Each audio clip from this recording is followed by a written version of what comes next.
we have Donald Trump taking the lead in polls on foreign policy and economics. You have Harris taking the lead in polls on issues of abortion and sort of trustworthiness and I think that we are. I'm not so sure I agree that we're looking at a red sweep come November, but you never know.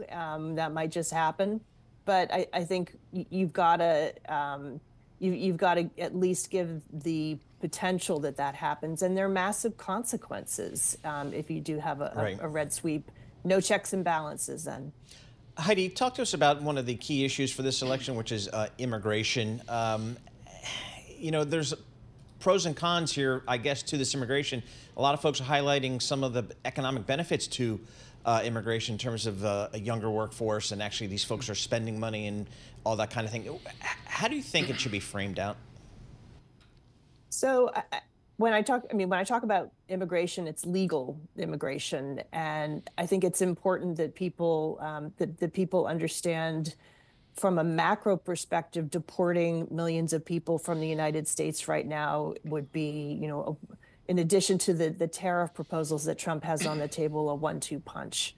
That would actually further fuel inflation. So we do have a relatively tight labor market still, 4.1% unemployment.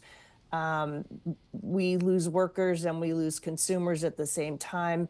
And we have a different demographic situation than when Trump was last president.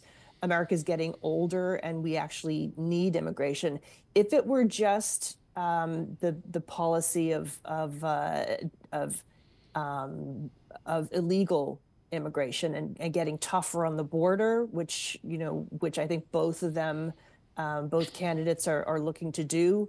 I don't think that Trump, if you hear what he's saying, he doesn't seem to be a fan of legal immigration, and that's where I think that's a big problem, not only for our workforce, but also immigrants come with innovation.